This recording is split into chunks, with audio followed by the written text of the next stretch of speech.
ভাষা ব্যবহারের কৌশল আয়ত্ত হলে শিক্ষার্থীরা কিভাবে উপকৃত হতে পারে? তো এটা কারেক্ট অ্যান্সার হবে দ্রুত এবং নির্ভুলভাবে যদি কোনো ছাত্র লিখতে পারে তখন সেটা তার শিক্ষার্থীদের ভাষা কৌশল আয়ত্তে আমরা উপকৃত হয়েছে বলে আমরা বুঝতে পারি।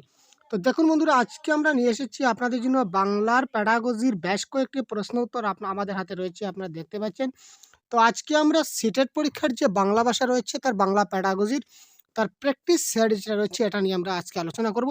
এখানে বেশ কয়েকটি প্যাডাগজির প্রশ্ন আপনাদের জন্য আজকে আমরা নিয়ে এসেছি, সুতরাং শেষ পর্যন্ত সাথে থাকুন। বেশ কয়েকটি প্রশ্ন আপনারা পাবেন এবং আপনারা আমাদের সঙ্গে সঙ্গে তার কারেক্ট আনসার কী হবে সেটা আপনারা খুব তাড়াতাড়ি আমাদের সঙ্গে কমেন্ট করুন এবং এই ধরনের ক্লাস পেতে এখনই আমাদের চ্যানেলকে সাবস্ক্রাইব করে সাথে থাকুন, কারণ আমরা সিটেট পরীক্ষার বাংলা ভাষার কন্টিনিউ মানে যে সিলেবাস রয়েছে সব কয়টি সিরিজই আমরা কমপ্লিট করব আমাদের এই চ্যানেলে। সুতরাং দেরি না করে খুব তাড়াতাড়ি এখনই আমাদের সঙ্গে জয়েন হয়ে যান এবং নতুন হয়ে থাকলে অবশ্যই সাবস্ক্রাইব করে রাখবেন। দেখুন, ভালো হাতের লেখায় যথাযথ প্রকাশ ঘটবে। ভালো হাতের লেখায় যথাযথ প্রকাশ ঘটবে। তো একজন ছাত্র যদি ভালো হাতের লেখা লেখে তখন সেটাকে আমরা কি বলে প্রকাশ পাবো বা কখন সেটা প্রকাশ ঘটবে? ছন্দ যদি ঠিকঠাক থাকে তাহলে, অলংকার যদি ঠিকঠাক থাকে তাহলে, বর্ণ যদি ঠিকঠাক থাকে তাহলে, আর ছেদ জ্যোতি এবং বিরাম চিহ্নের যদি সঠিক ব্যবহার থাকে তখন আমরা সেটাকে ভালো হাতের লেখা বলতে পারবো বা ভালো হাতের লেখার যথাযথ প্রকাশ সেখানে ঘটবে। তো এই ১ নম্বর প্রশ্নের কারেক্ট আনসার কী হবে আপনারা খুব তাড়াতাড়ি কমেন্ট করুন। তো ভাই আপনারা হাতের লেখায় যথাযথ প্রকাশ ঘটবে। দেখুন, ছন্দ অলংকার, ছন্দ যখন আমরা কবিতা পড়ি তখন আমরা ছন্দের ব্যাপারে আমরা দেখি, অলংকার যখন পড়ি সেটা আমরা কবিতার দিকে আমরা দেখি। কবিতার ক্ষেত্রে ছন্দ এবং অলংকারের বিশেষ ভূমিকা রয়েছে এবং ভালো হাতের লেখায় যদি কেউ ছেদ জ্যোতি বা বিরাম চিহ্নের যদি সঠিক ব্যবহার করে যদি সে লিখতে পারে তখন সেটা আমরা ভালো হাতের লেখায় তার যথাযথ প্রকাশ ঘটবে, এটা আমরা বলতে পারি। সুতরাং এই ক্ষেত্রে কারেক্ট অ্যান্সার হবে কোনটি? Option number D. চলুন আমরা নেক্সট পরবর্তী প্রশ্ন দেখে নিই। সৃজনশীল রচনার মাধ্যমে শিক্ষার্থীর কি দক্ষতা প্রকাশ পায়? একজন ছাত্র যখন সৃজনশীল রচনা করবে মানে নিজে থেকে যখন সে কিছু একটা লিখবে বা নিজে থেকে কোনো কিছু একটা বানাবে, সেই ক্ষেত্রে শিক্ষার্থীদের কি দক্ষতা প্রকাশ পাবে? ১ নম্বর অপশনে বলেছে শিক্ষার্থীদের আনন্দ হয়। ২ নম্বরে বলেছে কি বলেছে তাদের শিল্প সৌন্দর্যবোধ এবং কল্পনার শক্তির বিকাশ ঘটবে। ৩ নম্বরে বলেছে বিষয়বস্তু গুছিয়ে লিখতে পারবে। ৪ নম্বরে বলা হচ্ছে কি হাতের লেখা পরিষ্কার হবে। তো এখানে কারেক্ট আনসার কি? কোয়েশ্চেন নাম্বার 2 কারেক্ট আনসার কী হবে খুব তাড়াতাড়ি বলুন তো। সৃজনশীল রচনার মাধ্যমে শিক্ষার্থীদের কি দক্ষতা প্রকাশ পাবে? সৃজনশীল মানে কি ক্রিয়েটিভিটি, সে নতুন কিছু করবে। তো নতুন কিছু কোথা থেকে করবে? সে তার কল্পনা থেকে করবে, ঠিক আছে। সুতরাং এখানে ডাইরেক্ট লেখা আছে কি এখানে তাদের শিল্প মানে তারা কী ধরনের দক্ষতা প্রকাশ করতে পারছে বা তার দক্ষতায় কতটুকু সৌন্দর্যতা রয়েছে বা তার কল্পনার শক্তি কতটুকু রয়েছে সেটার বিকাশ ঘটবে। সুতরাং এখানে option number B is the right answer.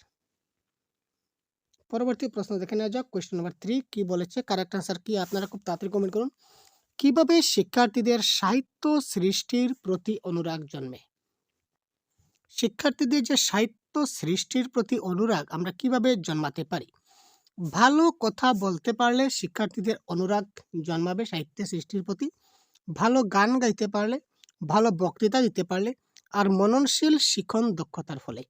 তো এখানে কারেক্ট আনসার কোনটি হবে? Option number A B C ডির মধ্যে কোয়েশ্চেন নাম্বার 3 আপনারা খুব তাড়াতাড়ি কমেন্ট করুন তো ভাই।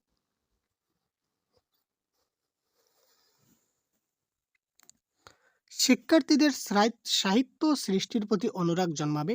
সাহিত্য তখনই সে সৃষ্টি করতে পারে যখন সে মননশীলভাবে শিখন দক্ষতা লাভ করবে তখন, ঠিক আছে। ভালো গান গাইতে পারলে হবে না, ভালো কথা বললে হবে না, ভালো বক্তৃতা দিলে হবে না, তার কারেক্ট আনসার হবে কি মননশীল শিখন দক্ষতার ফলে তার সাহিত্য সৃষ্টির প্রতি অনুরাগ জন্মাবে। লিখন অভ্যাসের ফলে মানুষের কি লাভ হয়? নেক্সট প্রশ্ন, লিখন অভ্যাসের ফলে মানুষের কি লাভ হয়? Question number 4 correct answer comment বক্সে তাড়াতাড়ি বলুন তো এবিসিডি।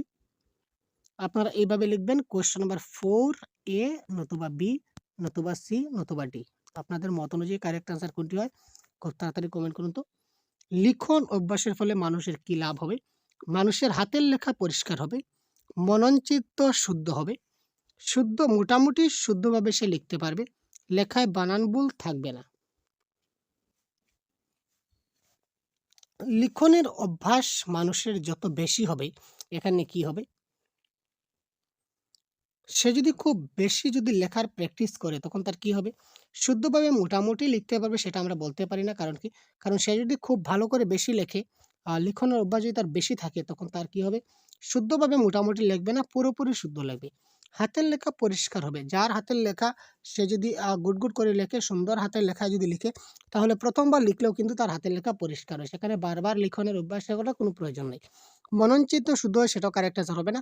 যদি বেশি করে লেখার প্র্যাকটিস করে, লেখার অভ্যাস করে, তখন তার লেখায় বানান ভুল থাকবে না। বারবার একটা জিনিস যদি আপনি লেখেন এবং প্রতিবারও যদি বানান চেক করেন কোন কোন বানান ভুল হচ্ছে, সেটা রিকভারি করে যদি আবার লিখেন, তখন এর পরের বার আপনি দেখবেন বানানের ভুল থাকবে না। সুতরাং option number D is the right answer. মানুষ কিভাবে প্রজ্ঞাবান হয়? Next question number 5। মানুষ কিভাবে প্রজ্ঞাবান হয়? মননের মাধ্যমে, চিন্তনের মাধ্যমে, গভীর মনন ও চিন্তন সহ লেখার মাধ্যমে, কিছু না লিখে শুধু চিন্তা করে। মানুষ কিভাবে প্রজ্ঞাবান হয়? তো এটা কারেক্ট আনসার হবে, গভীর মনন থাকতে হবে, চিন্তন থাকতে হবে, তার সঙ্গে ভালো লেখাও হতে হবে। এই তিনটা মিলে আমাদের যখন একজন মানুষ হবে, এই তিনটা গুণাবলী যখন কোনো ব্যক্তির মধ্যে থাকবে, তখন সেই ব্যক্তিটা প্রজ্ঞাবান হবে। ঠিক আছে ভাই? নেক্সট দেখুন, কি আয়ত্ত হলে শিক্ষার্থীদের নির্ভুল বর্ণ জ্ঞানের ধারণা জন্মাবে? নির্ভুল বর্ণ জ্ঞানের ধারণা জন্মাবে কখন? বর্ণগুলি যখন সে আয়ত্ত করতে পারবে, তখন বর্ণগুলি ঠিকমতো বলতে পারলে, বর্ণের ছাদ ও উচ্চারণ সম্বন্ধে স্পষ্ট ধারণা জন্মালে, বর্ণগুলি ঠিকঠাক মতো পড়ে যেতে পারলে। তো এখানে কোয়েশ্চেন নাম্বার 6 এর কারেক্ট আনসার কোনটি হবে? আপনারা সবাই কারেক্ট আনসার কমেন্ট বক্সে বলুন এবং ক্লাসের একদম শেষে আপনারা বলে দেবেন যে কার কতটি আনসার কারেক্ট হলো। ঠিক আছে ভাই?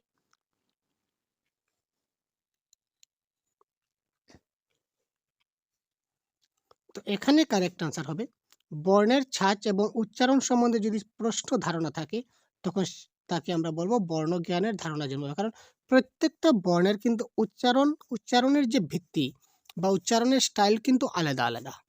আমরা যখন বলি ক, তখন এক নম্বরে উচ্চারণ করব। খ, খ বলে একটু স্ট্রেচ বেশি দেব।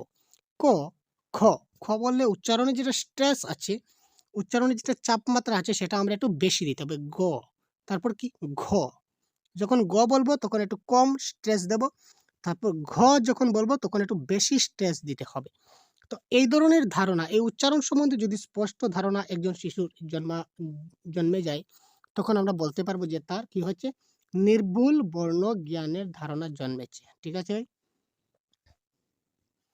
সাধারণত কয় ধরনের হাতের লেখার সঙ্গে আমরা পরিচিত?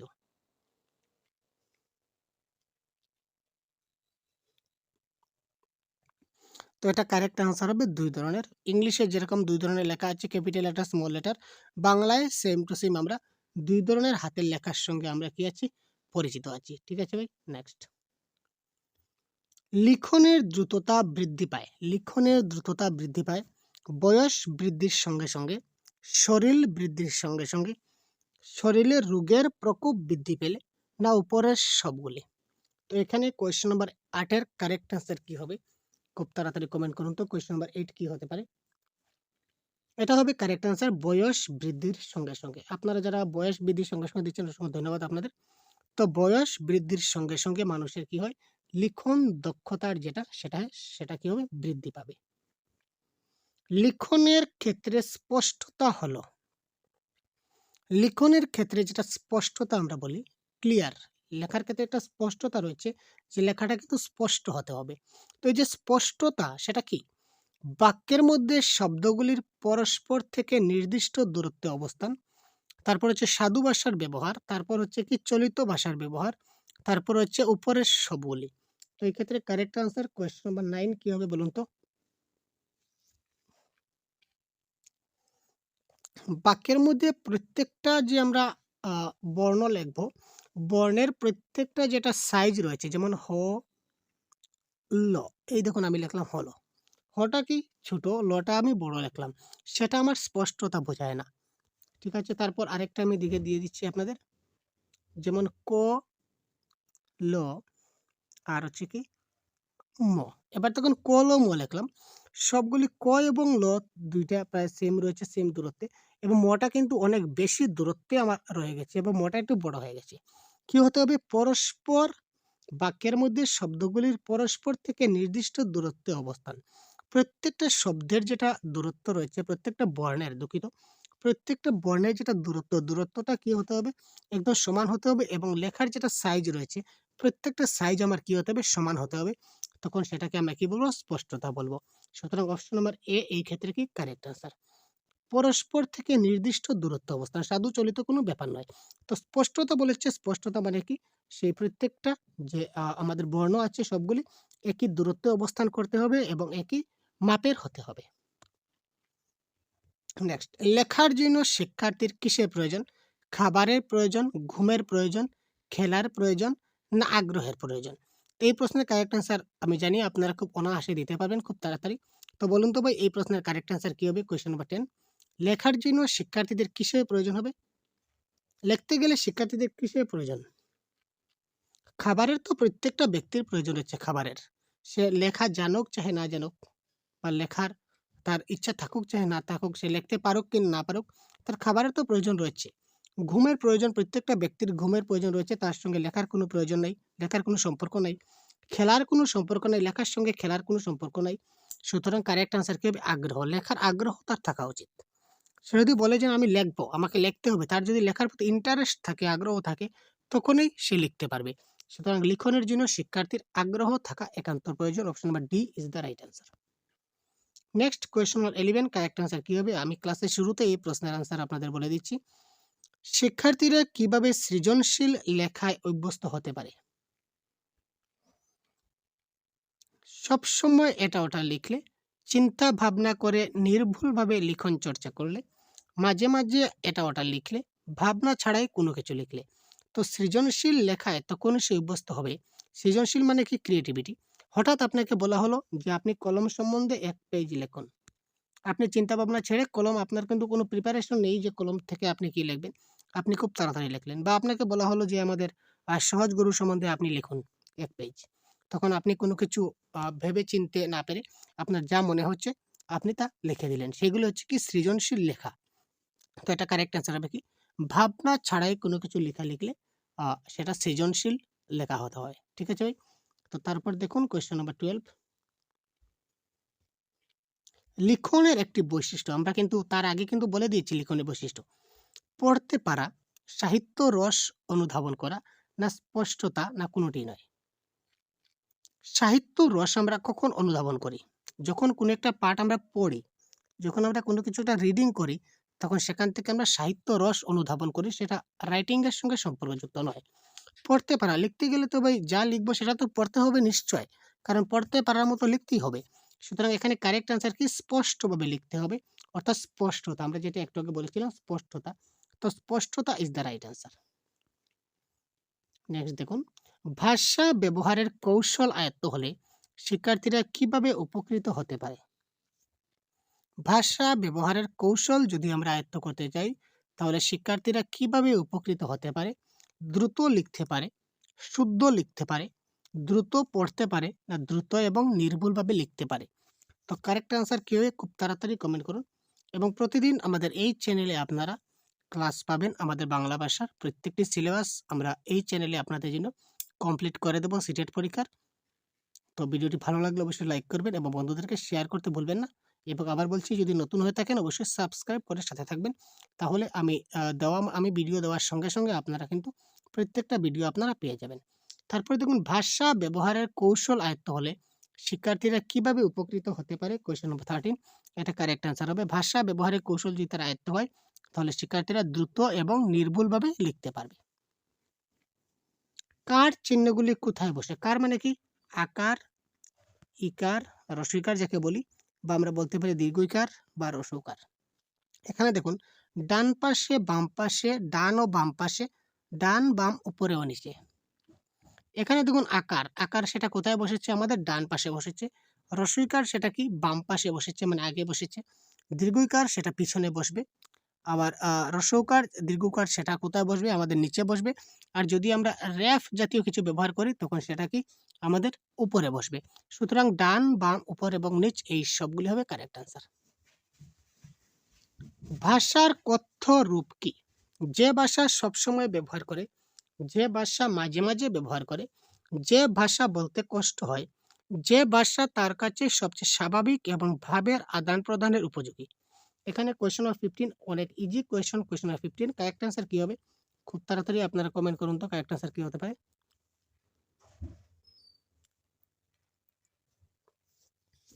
কি হবে ভাই? খুব তাড়াতাড়ি বলুন।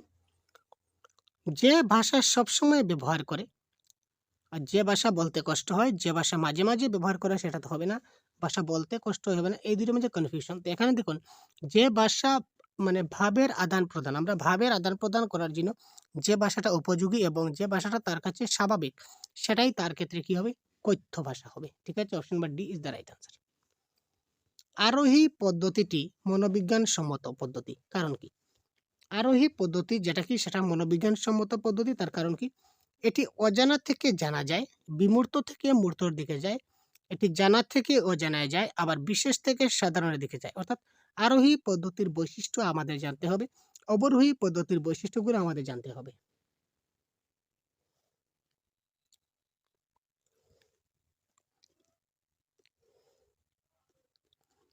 এখানে দেখুন এ, বি এবং ডি এই তিনটা হচ্ছে কি অবরোহী পদ্ধতির বৈশিষ্ট্য। এই তিনটা কি অবরোহী পদ্ধতির বৈশিষ্ট্য এবং জানা থেকে অজানা এটা কি আমাদের আরোহী পদ্ধতির বৈশিষ্ট্য। আরোহী আরোহী জানা থেকে জানা থেকে অজানায় যায়, আবার মূর্তর থেকে বিমূর্তর দিকে যায়, সাধারণ থেকে বিশেষের দিকে যায় আরোহী। আর অবরোহীটা ঠিক তার বিপরীত, অজানা থেকে জানায় যাবে, বিমূর্ত থেকে মূর্ত যাবে, বিশেষ থেকে সাধারণে যাবে। তো আরোহী পদ্ধতির একটাই বৈশিষ্ট্য আমরা এখানে পেলাম কি সেটা জানার থেকে অজানা যাবে। প্রথমে আমরা জানা জিনিসগুলো জানবো, জানা জিনিসগুলা থেকে বুঝাবো শিশুদের, জানা থেকে অজানায় আমরা যাব। ঠিক আছে ভাই? যেমন শিশুটা যে জিনিসটা জানে ওইটা থেকে আমরা শুরু করব এবং যেটা জানে না ওইখানে গিয়ে আমরা তাকে ওই জিনিসটা থেকে বুঝিয়ে দেব। ঠিক আছে ভাই?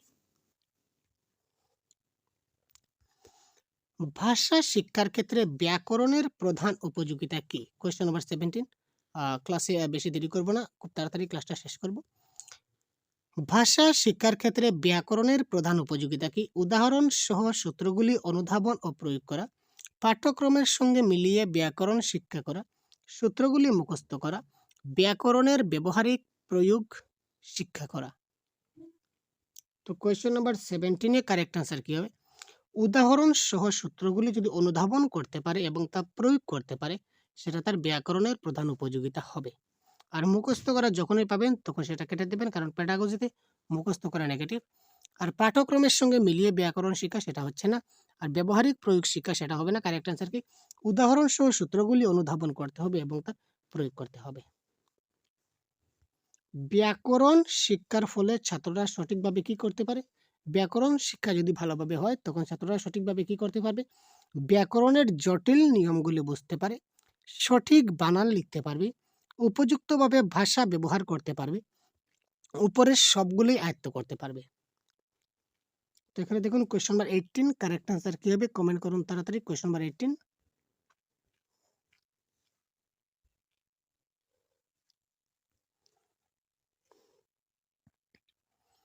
এটা দেখুন ব্যাকরণ শিক্ষা যদি সে ভালোভাবে করতে পারে তখন সে কি করতে পারবে? জটিল নিয়মগুলো বুঝতে পারবে, সঠিক বানানও লিখতে পারবে, কারণ বানানের সঙ্গে কিন্তু ব্যাকরণের সম্পর্ক রয়েছে, উপযুক্তভাবে ভাষা ব্যবহারও করতে পারবে। সুতরাং এখানে উপরের সবগুলি আয়ত্ত হবে, এটা হবে কারেক্ট আনসার। বিশ্লেষণ পদ্ধতি। বিশ্লেষণ পদ্ধতি মানে কি? সূত্রগুলিকে উদাহরণের সাহায্যে বারবার বিশ্লেষণ, সূত্রগুলিকে মুখস্থ করানো, উদাহরণগুলিকে মুখস্থ করানো, সূত্র এবং উদাহরণগুলিকে মুখস্থ করানো। তো কারেক্ট আনসার কি হবে? বিশ্লেষণ পদ্ধতি। Question number 19। 19 এর এবিসিডি কোনটা কারেক্ট আনসার হবে? খুব তাড়াতাড়ি কমেন্ট করুন তো।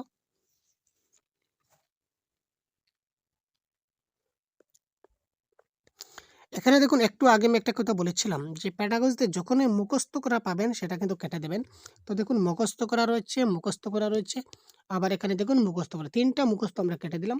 আলটিমেটলি আমাদের কারেক্ট আনসার কি? অপশন নাম্বার এ, সূত্রগুলিকে উদাহরণের সাহায্যে বারবার বিশ্লেষণ করতে হবে, তাই না? আবার দেখুন এখানে বিশ্লেষণ পদ্ধতির মধ্যে কিন্তু লুকিয়ে আছে যে আমাদের কি করতে হবে, বারবার বিশ্লেষণ করে তাকে বোঝাতে হবে। সুতরাং বিশ্লেষণ পদ্ধতিতে বিশ্লেষণ করতে হবে, এটা স্বাভাবিক ব্যাপার। সুতরাং অপশন নম্বর এ সব দিক দিয়ে কারেক্ট আনসার। তারপর দেখুন আজকের ক্লাসের একদম সর্বশেষ প্রশ্ন আমরা যেটা আলোচনা করব। তো এই প্রশ্নের কারেক্ট আনসার কি হবে আপনারা একটু কমেন্ট বক্সে কমেন্ট করুন তো ভাই। অবরোহী পদ্ধতির বৈশিষ্ট্য কি? আমরা একটু আগে আপনাদের বলে দিয়েছিলাম আরোহী এবং অবরোহী। ভাষাই ব্যাকরণকে অনুসরণ করবে। ব্যাকরণ ভাষাকে অনুসরণ করে। শিশু কিশোরের পক্ষে উপযোগী। ব্যাকরণ পাঠকে আকর্ষণীয় করে। তো এই ক্ষেত্রে কারেক্ট আনসার কি অবরোহী পদ্ধতির বৈশিষ্ট্য এবিসিডি কোনটা কারেক্ট হবে তাড়াতাড়ি কমেন্ট করুন।